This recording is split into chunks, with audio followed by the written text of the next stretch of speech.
No, Keegan Dolly is getting his scan. We have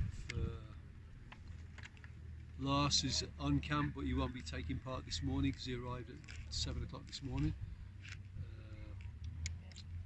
But most of the players are here. The two boys, Intercia and Tavares, they're not coming.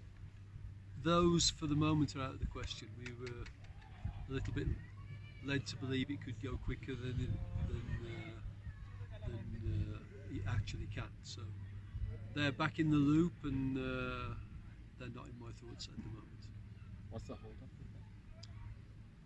with that? Red tape, paperwork, bureaucracy. Yeah, all of the above. Any other players missing for various reasons? Travel maybe? I'm trying to think who we've got and who we've not got. No, everybody's arrived and everybody's looking okay. I think there's only Lars he's the one that's had the least rest really, so we're going to give him today free and then he'll train tomorrow.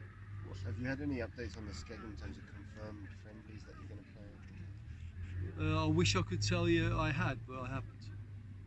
Nothing. And Keegan's injury, is it how serious? It's a groin. Is it to be missed there? It's serious. It's serious enough for us to be concerned. It's a groin that he tweaked it a little bit before he came, but they managed it and he trained and he did okay. And then he came down and in the first training he felt it, and so it hasn't got better, and that's a concern. What we don't want is to land in Egypt and suddenly it's getting a lot worse and then we're missing a player. So we're going to deal with it now and then we'll make a call if we can manage it or not. What are the chances though of him making it to the final Egypt squad? Well, I don't know until we get the scan. He's getting a scan now. He's at the hospital getting a scan, and when the doctor gives me his opinion, then I'll be able to make a call on that. What was your view on yesterday's game? The Kosafa, I think it's a little bit understandable. You know, they play quite well at times, and then a more intimidating, powerful team on set plays, we just couldn't cope with them.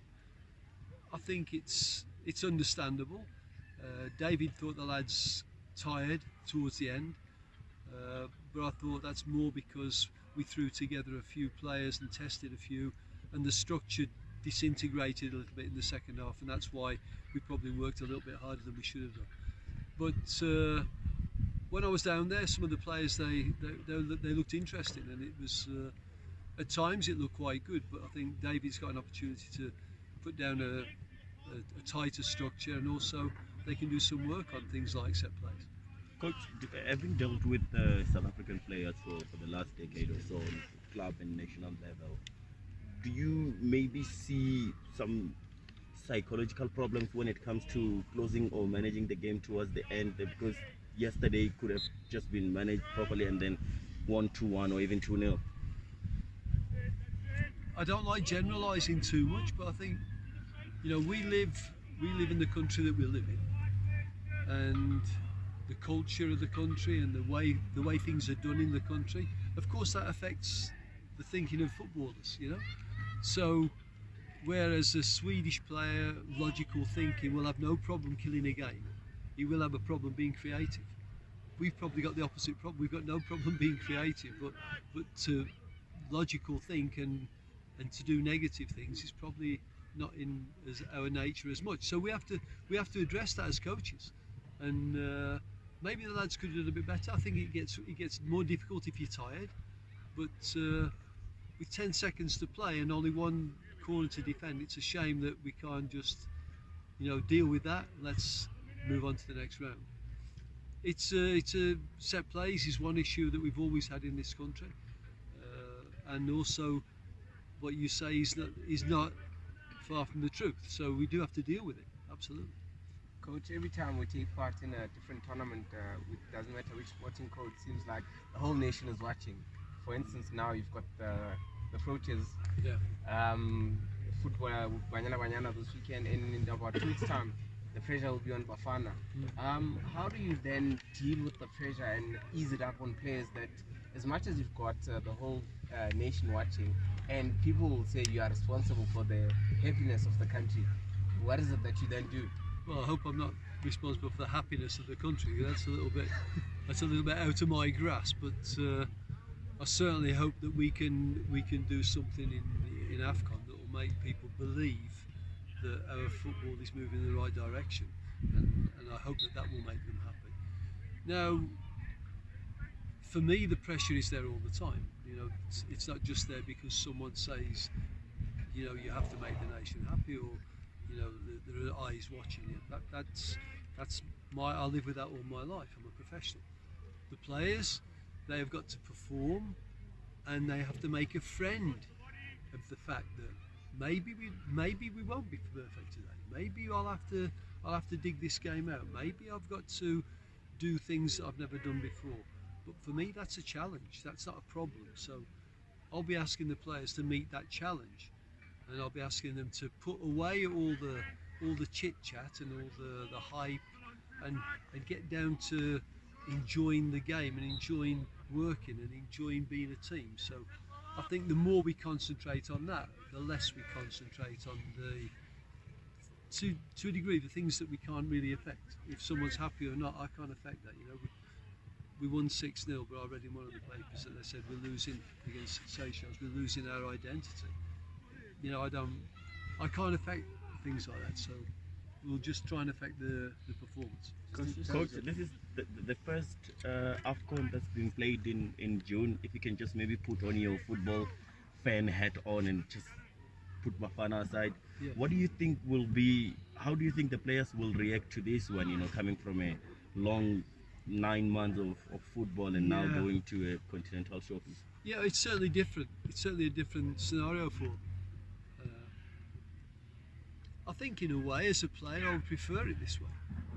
You know, the professional footballer's life nowadays is a 12-month season.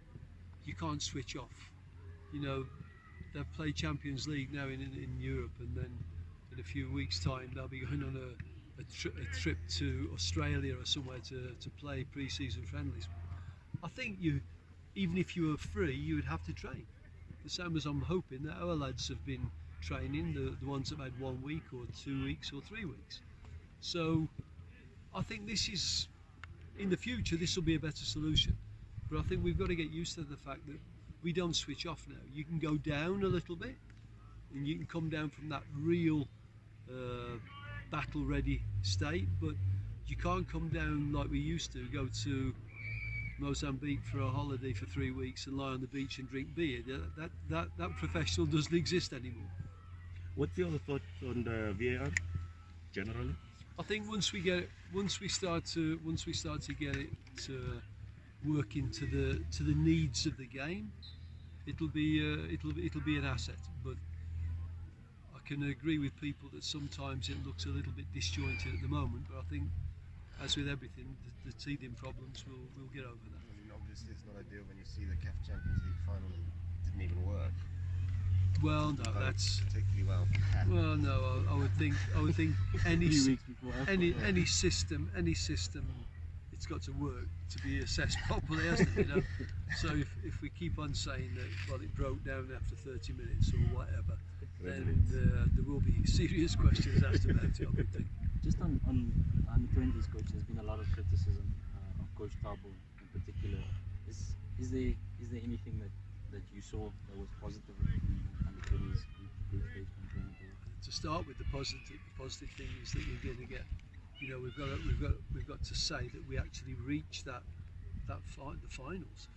You know, that's the positive, that top class international football was put into a group of South African players. That's positive.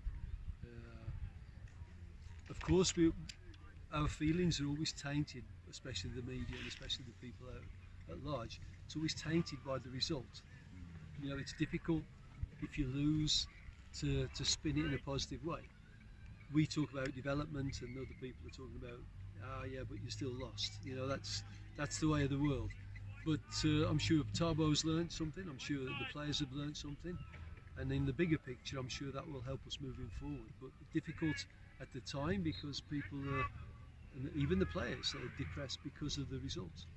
How much of a big deal was it losing last night in the COSAFA? Now, in the bigger scheme of things, we want to get international experience into that group of players. We want to make sure that David's group prepares better for their upcoming qualifiers, and so great if we can hang on and beat Botswana and go into the more prestigious part of the event. But for them, it's important that they get the preparation. Again, I don't expect the people at large to be as philosophical as I am about that, but that's the way it is. And you mentioned that some of them maybe had a chance of getting in this squad. Is it? Yeah. Have you seen some of the possibilities from the players there that they could step up? There's a few of them that look like they've improved from the last time that they were with COSAFA when I was there. So it looks like they've improved. I'll be keen to watch a few of them now, especially the ones that have got a little bit more experience. I thought Grant did quite well.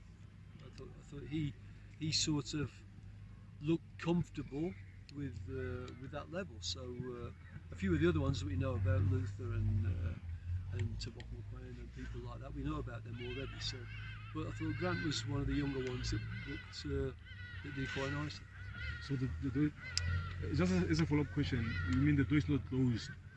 The door is not closed on anyone outside the professional squad at this point? Sorry? The door is not closed on anyone outside the professional squad? No, the door is not closed. I mean, we want to see how they do down there. I wanted Keegan to get a little bit of game time, but that's not going to be. But if someone does exceptionally well with David's squad, it's certainly not closed from joining us. And assuming that a fully fit Keegan would have got in your final squad, if he is ruled out, is the replacement going to come from here? Someone will be replaced. Yeah, possibly from here, but possibly from down there. We will see. Thank you, guys. Okay. Thanks.